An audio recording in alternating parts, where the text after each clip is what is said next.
Thank you everyone for your patience. Jay has had a delay, so I'm gonna kind of get the meeting started and step in for a moment.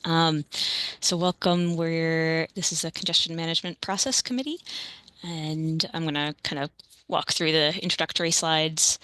Um, so first, you're invited to participate in our transportation planning process, regardless of your race, color, national origin, including limited English proficiency, religion, creed, gender, ancestry, ethnicity, disability, age, sex, sexual orientation, gender identity or expression, veteran status, or background. Next slide, please. This meeting is accessible to people with disabilities. Zoom products are compliant with exceptions with the following standards: Web Content Accessibility Guidelines 2.1 Level AA standards and revised Section 508 standards. If you require any additional accommodations in order to participate fully in this meeting, or if you have any technical difficulties, please contact Lauren McGee, MPO staff at magee@ctps.org or 857-702-3706 or via the chat box. All participants will join the meeting with muted microphones. Please rename yourself to include your first name, last name, and affiliation. We'll do a roll call, and after that, board members may mute and unmute themselves. Please do remain muted unless you're actively speaking. And to participate, you can use the raise hand function. Oh, and here is Jay. Find this by clicking either the participants button on the bottom of the screen. A window will pop up with the raised hand button at the bottom, or the reactions button in the toolbar. The chair will then call on participants. And if you're on the phone, you can use *9 to raise your hand. And great. And with that, I'm gonna pass it over to Jay, who is the chair of this committee. And Jay, I don't know if you maybe MPO staff can update on whether we have quorum or not, and as a result of that, what order we should be proceeding. We do have quorum. Thank you. Thank you, Jen, very much. Great, thank you. And we can get started on a roll call whenever you're ready, Jay. Yep, let's go ahead.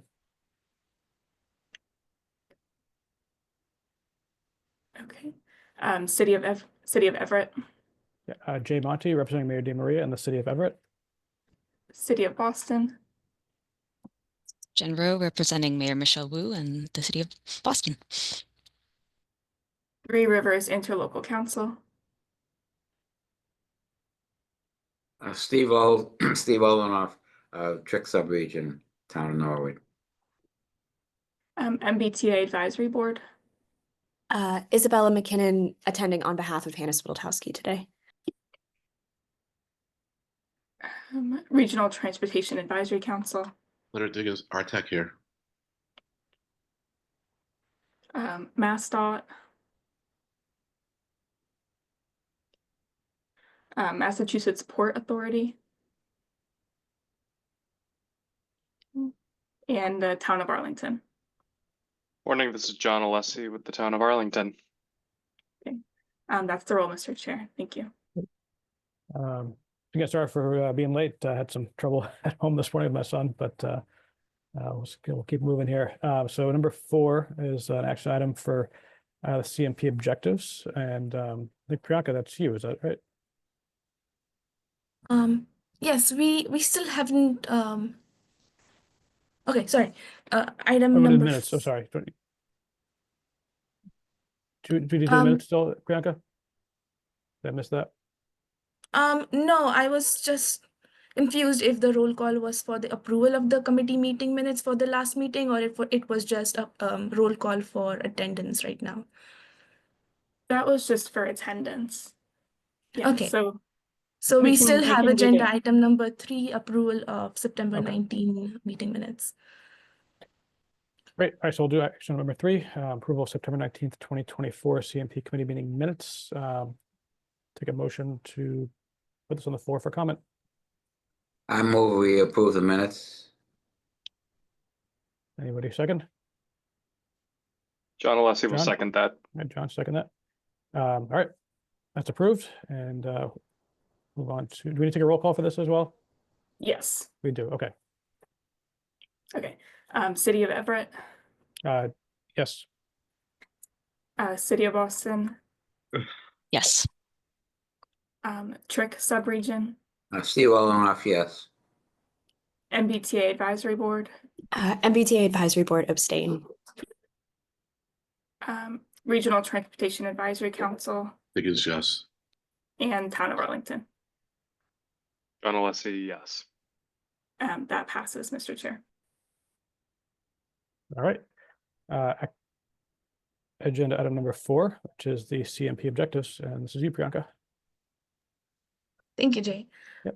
And good morning, everyone, and thank you for joining this discussion today. I apologize for the delay earlier, and hopefully we keep things moving pretty fast. So my name is Priyanka, and I am the Congestion Management Process Program Manager with the Boston Region MPO.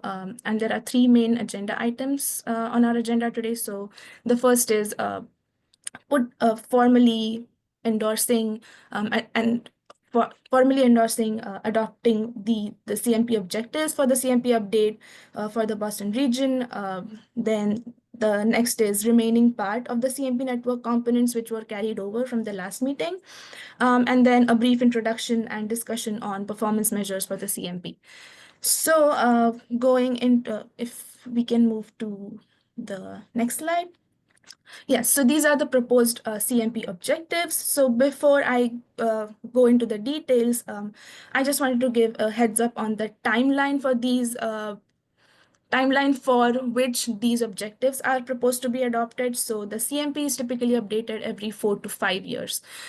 So once these objectives are adopted formally, these would be valid for the update for the next 4 to 5 years up until the next update comes in.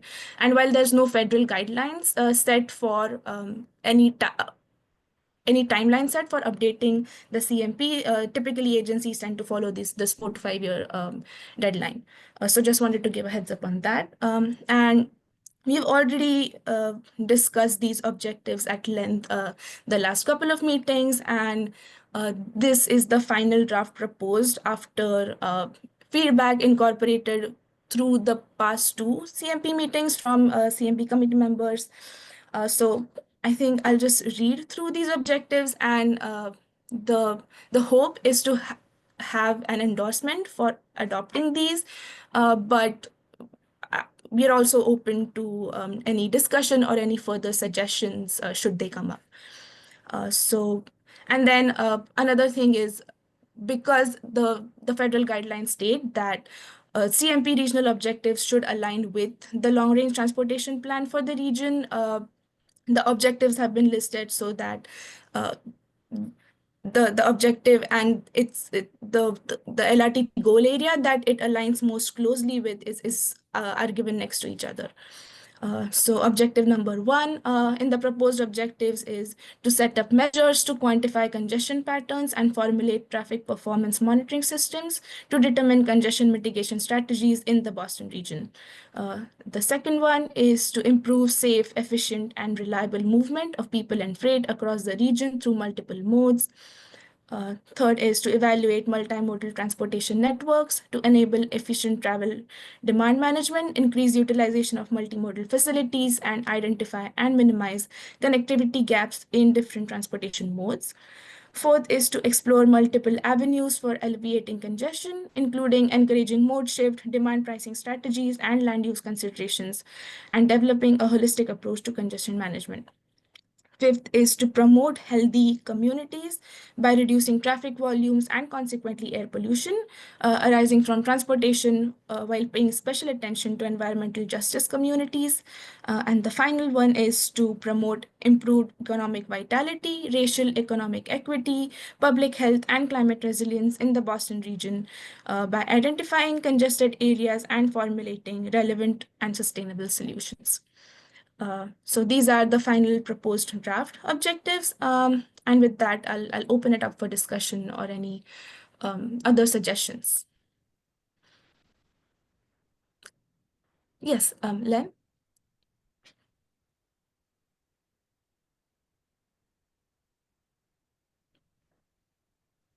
All right, Len, go ahead.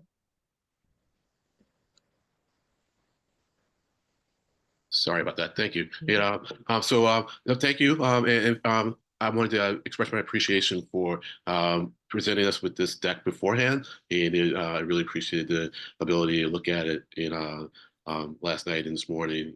And also, I apologize for not getting you this feedback, even though you asked for it, back in November. I just didn't put it in my calendar, to create my own deadline for getting you the feedback. So the only suggestion I have is with respect to number 4, and I'm just going to put in the chat, this is more wordsmithing than anything else. And so if we just want to stick with this is fine. But I would suggest changing 4 to read, and as I have in the chat, to develop a holistic approach to congestion management by exploring multiple avenues for alleviating congestion, including encouraging mode shift, demand pricing strategies, and balanced use of land considerations.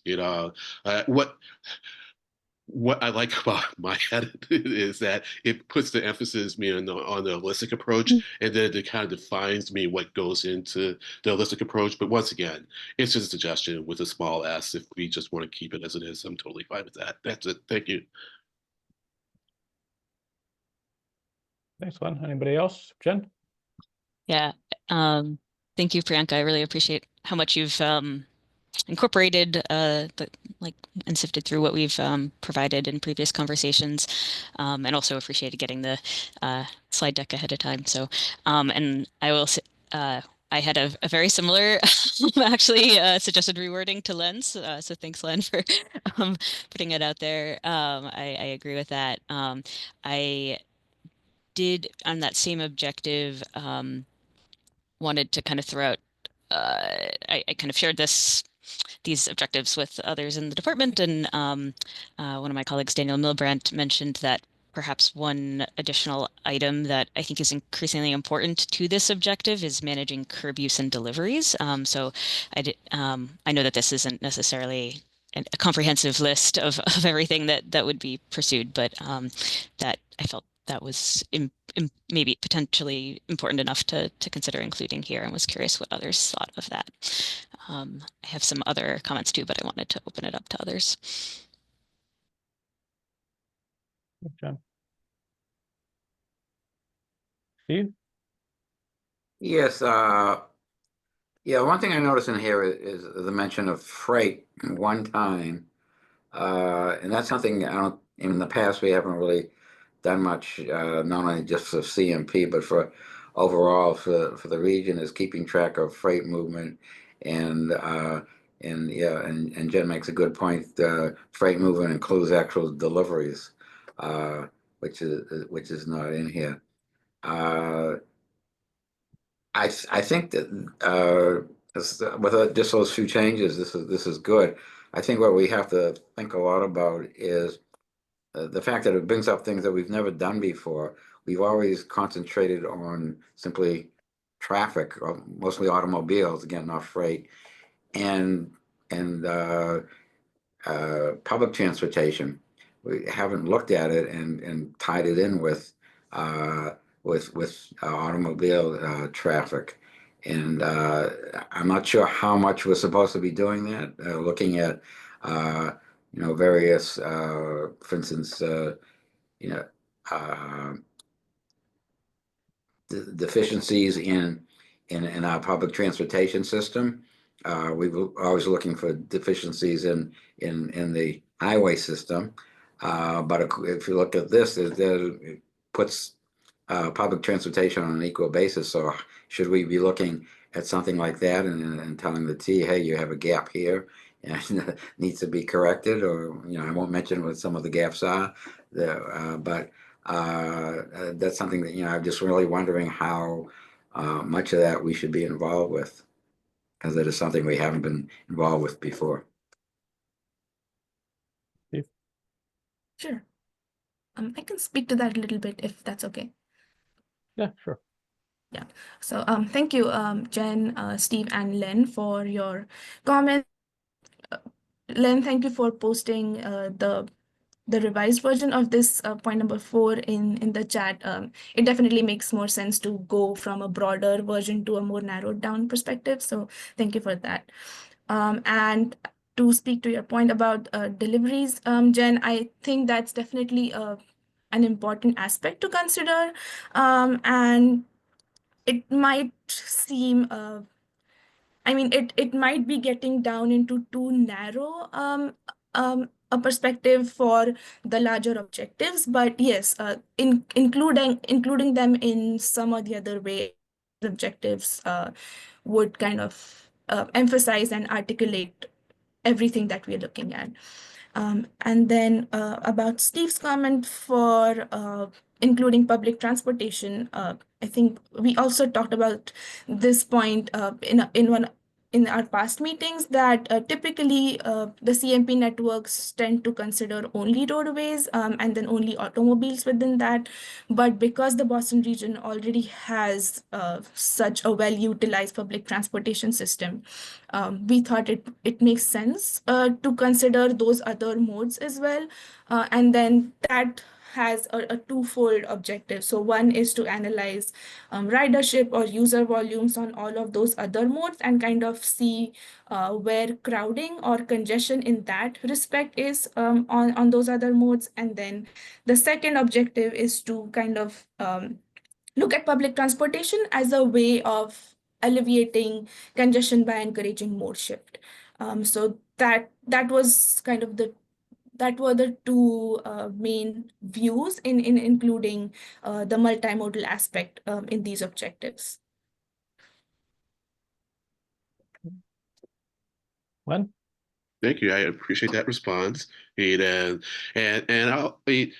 see what Jen and her colleagues are getting at with kind of raising the profile of curb management. And I'll suggest this. Rather than maybe putting curb management in number 4, you could put it in number 2, which would then kind of be emphasize more freight, because freight is a big component of curb management, and then it allows for other things too, like car sharing,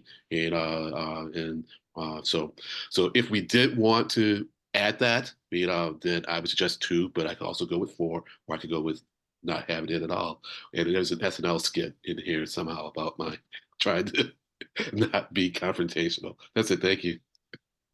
Thanks, Len. All right, so if there are no other comments, Jen, yep, go ahead. Thank you.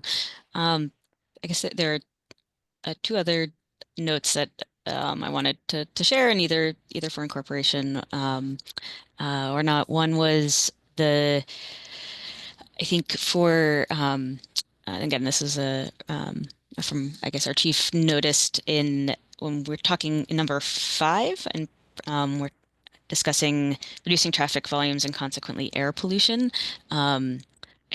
There's other key benefits that we see as kind of in that same nexus of reasons to reduce traffic volumes, and I think important ones include noise and the risk of fatal and serious injury crashes.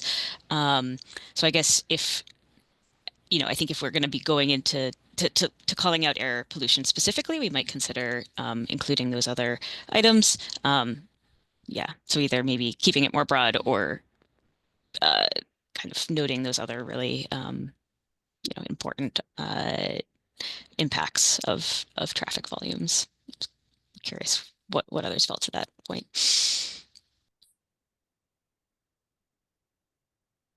Okay. So, Priyanka, you're looking for an approval of these, and we have some comments and suggestions. So I guess, do you want to take this back and revise it, come back to us, or do you want to maybe take a motion with some of the changes from Jen or Len? Still try to approve them. What's your preference? I think it really depends on the consensus of the committee here, because if I'm okay with kind of going back with these and then putting these up for approval at the next meeting. But if the committee members are all right with the other option of endorsing these for adoption after incorporating those changes, so I think we can make I think it's your call, Jay. Okay. Well, I guess maybe I'll turn it to Jen, Len, or Steve. You three, you had the most comments here. And do you want to see that revised before taking a vote, or are you, okay, do you want to take a motion with some revisions in the motion? Well, Len? most of my comments So- didn't have to do with the wording here, so Okay, all right, it's so fine. see Len's got his hand raised, go ahead. Yeah, Len. I mean, so look, I would be fine because we have to end the process at some point, you know, and so I would be fine with taking a motion to approve these with my willingness to trust you to incorporate my suggestions and Jen's suggestions, as you deem fit, and then you can bring them back to us, and we can review it. And if for some reason, we really have objections, we can open it up again, but just to move forward, I would suggest that, but I'm interested in what Jen has to say. Yeah. All right, Jen, go ahead. Sorry, that works for me also. Okay, yeah, so if the two of you want to make a motion, we'll go with that motion. And I guess it's gonna be, go ahead. I'm sorry, I think Priyanka wants to say something. Oh, sorry. Yes, just one thing. I think this is great that we can make a motion, and then just to make sure that all of your feedback has been incorporated, maybe what I can do is once we have this meeting and once I incorporate all of the suggestions, I could again send out a document or these objectives, share them out with the committee again via email, and then if there are any other feedback or any other questions, then we can revisit them at the next meeting. Or if there are no further suggestions, then that list can be considered as the final version after incorporating all of your comments. That sounds like a motion. I wish you could have made that motion. So when if you have good hearing and you can remember all that, that's your motion. So yeah, so I'll make a motion to adopt these objectives with some edits by Priyanka to take into consideration the comments made by Steve, Jen, and myself, and then yeah, I think that's good enough, huh? Good enough, Jay? That sounds good to me. All right, thank you.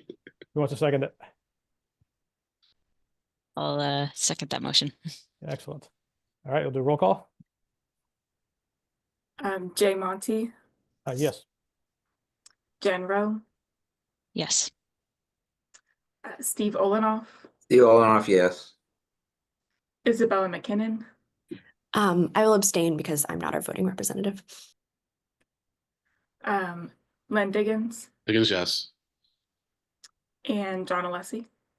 John Alessi, yes. And Priyanka, thanks for all your work on this.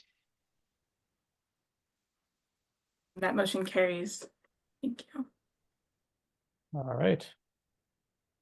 So move on to the next agenda item, CMP work updates discussion. And Priyanka, again, this is you. Sorry, thank you, Jay. So this is, if we can go on to the next slide. Yes, so this is, as I said, just part of the CMP multimodal network that we couldn't cover at the last meeting.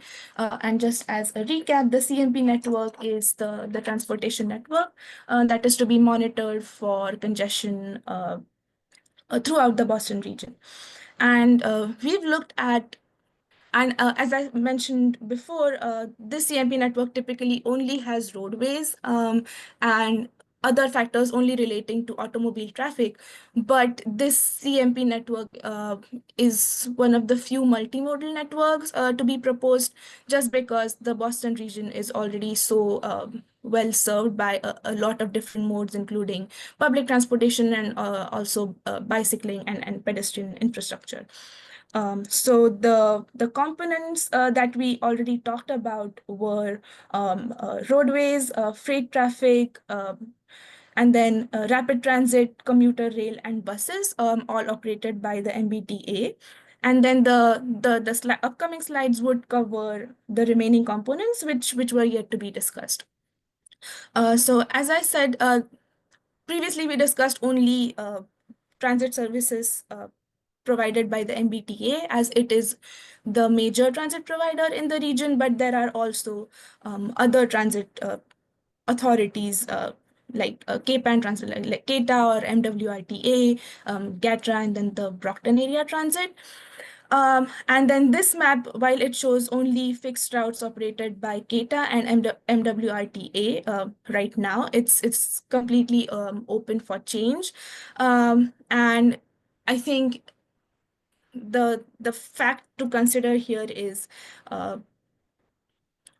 how much and what all services provided by all of these other RTAs should we include, and which of them are the most highly utilized services, because that's what the network is trying to get at, that which parts of the transportation networks have the highest crowding or the highest user volumes, which translates to congestion.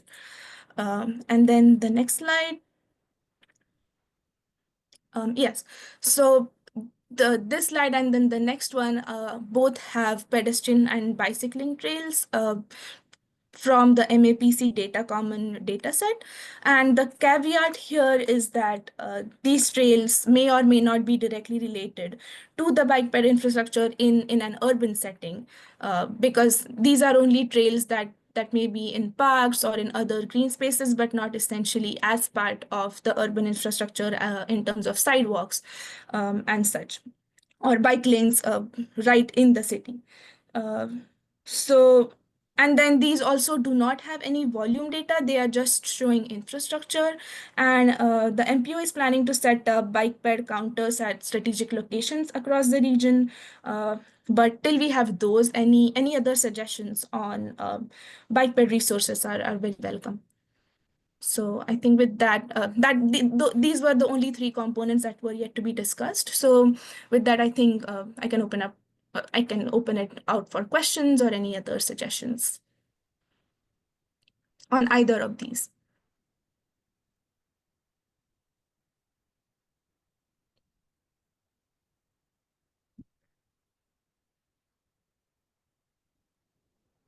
Grant, sorry. Oh, realize I should wait to be called on.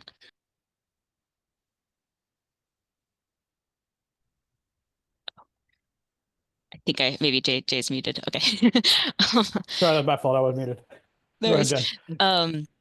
I was just wondering, Priyanka, if you could briefly review the other aspects that were already included, just for folks who may not have been there. Sure. I unfortunately don't have those in these slides right now because they were already covered, but I think I can go over them briefly verbally.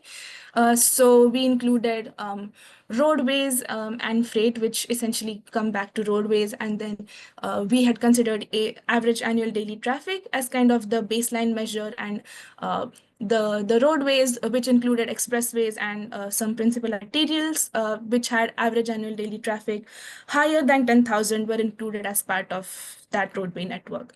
And then we had included all of the commuter lines and the rapid transit lines provided by the MBTA. And then for the bus network, we looked at a weekly ridership, and then any routes that had a weekly ridership higher than 10,000 were included as part of the CMP network for monitoring.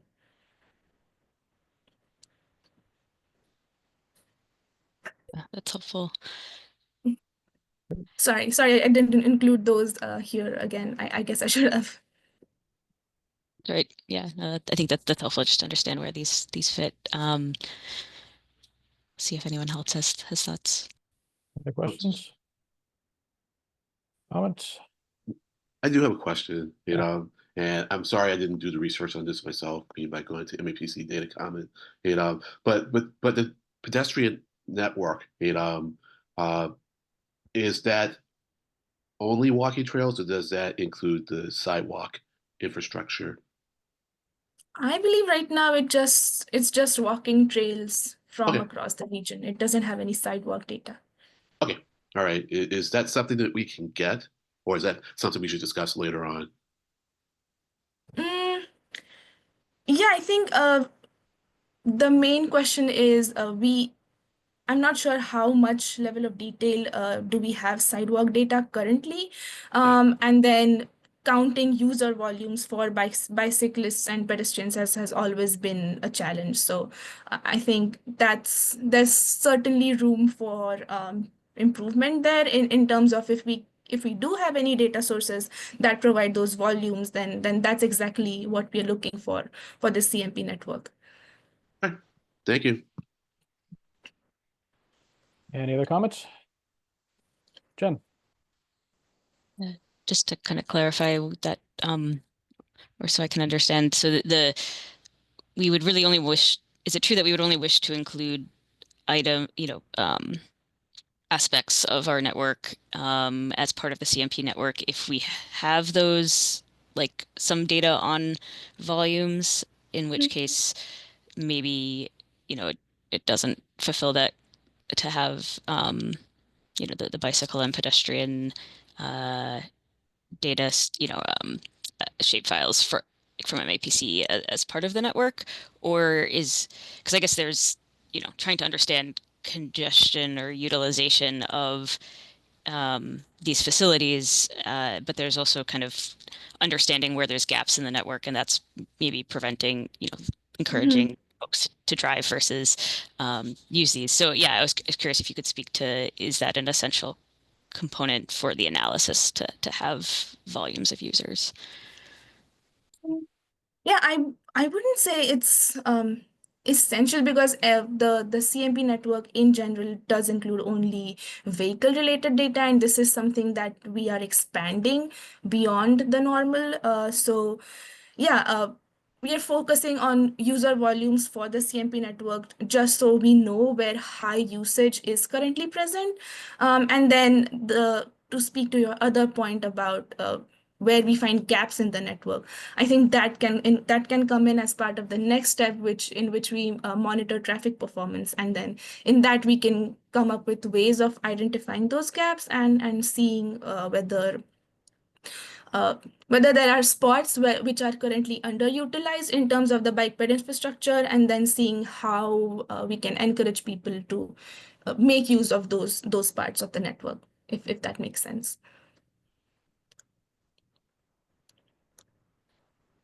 But yeah, right now these bike ped trails have been included just so that we can address that we do need additional data or better data for bike ped networks. Steve? Yeah, well, I know MAPC does have sidewalk data, and just where the sidewalks are. And I don't know whether that database is part of or independent, which is maybe why you didn't see it. But they certainly have a database of where all the sidewalks are and how many miles of sidewalks are there in each community. Communities also have that. Sometimes they don't quite agree with what MAPC. I looked on mine and saw some discrepancies. And also MAPC is starting to do actual volume on some of these bicycle trails, or particularly bicycle lanes on the roads. They've just started doing that. So I think you should really talk more to the MAPC and see what they actually have and what we can be useful and how we can work together with them. Sure. Yeah, that's very helpful. Greg, I think we spoke earlier about this, but my comment, I think, was similar to Jen and Steve's, which is that, at some point the data becomes too fine-grained, right? Like you want to find the right balance of what's usable versus what's just going to kind of send you into a rabbit hole of analysis that doesn't actually generate anything. It sounds like, and Jen had a good suggestion, which is you do need volumes to some extent. I mean, it's not to say that where there are gaps, you don't need volumes in that case, but maybe that's a good benchmark to start with, and then going from there, then looking at maybe potential gaps. When I look at this one, this is kind of that fine-grained example where, and I think this is showing walking trails. Is that right? Yeah, this one shows the bicycle trails, and then the other slide shows the pedestrian walking trails. Okay, and this even seems, I would say, generous in terms of bicycle trails, because I think this is more than the network that I'm aware of, but So I agree with, I think, and Jen and Steve and others that maybe volumes and funding for MPC where they're planning to collect more volumes where they have them might be one way of thinning this out a little bit. Yes, yes. Steve? Yeah, I agree. Okay. Sorry, Steve. Yeah, so, yeah, when you're looking at a trail map, again, some of the trails are really more for pleasure and not for commuting, and I think you have to make that distinction. And because we're really interested in trails that are usually used for commuting, and a lot of the bicycle lanes and roadways in some places are much more important than any trails around. So you have to take that into consideration.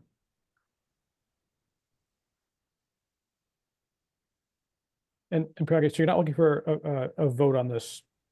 Because this is really just a discussion, is that right? Yes, this is just a discussion right Okay. now because the components are yet to be finalized, and what data should go into each component is also still in the works. So this is just a Okay. discussion for now. So what will be the next steps? So any feedback from today you'll take back, presumably? Yes, and I agree with your and Steve's points about the bike bed networks getting too granular, maybe.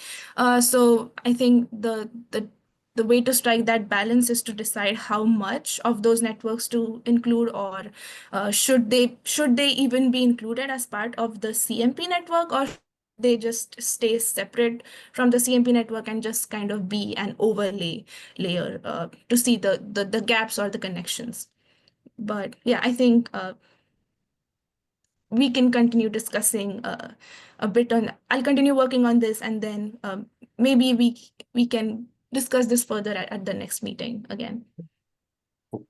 Can I just quickly add, with respect to granularity, we can always aggregate as necessary. So I would say if the data is there to be had, in a granular level, please do get it. If you have the opportunity to get it, please do get it, because like I said, we can aggregate as necessary, and there are sometimes some interesting details that comes in the granularity. That's it. Thank you. Excellent. I see Jen and Steve. Thanks. Yeah, I was sort of curious, maybe in preparation for the next meeting, I think I'm a little fuzzy on kind of what is the impact of including something, in the network, not in the network.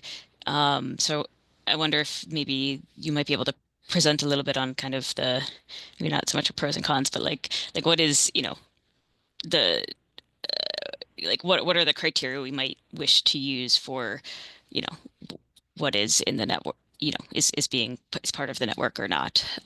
Maybe that would help. Sure, definitely, yeah, yes. I'll try to make that distinction clearer, and kind of list out those criteria, and then the modes which we have included so far. So thank you. Thank you. Yeah, so I think there are certain of the bike paths do make a difference as far as affect commuter uses, affecting road uses, and they are actually taking traffic off of roads. So I think you really want to identify those and have a network of just the ones that really are interacting with traffic usage, and that's really the network that we want to concentrate on. Yes, for sure. Yeah, that's the network is kind of to have two different aspects. So the CMP network is looking more at volumes that are existing, or where high utilization or high volumes exist right now. And then if we are trying to encourage more shift or trying to promote less car usage, then that might come in as part of the solution or the congestion mitigation strategies as we are working through this, and then that would come at possibly a bit of a later stage in the CMP.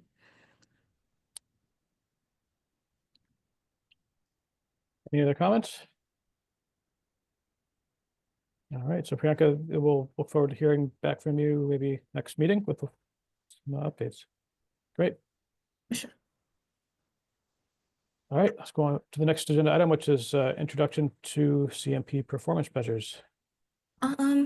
Yes, I was thinking we might it would be better if we take this to the next meeting entirely, because we are nearly at time and I don't think I'll be able to get through all of the slides that are left. So instead of having something half discussed, it might be a better idea to move this entire section, this entire agenda item to the next meeting, which might happen sometime in March. Okay, I'm fine with that. If that meets your timetable, that's fine with me. All right. We'll move on to public comments. Any public comments from members here, from non-members?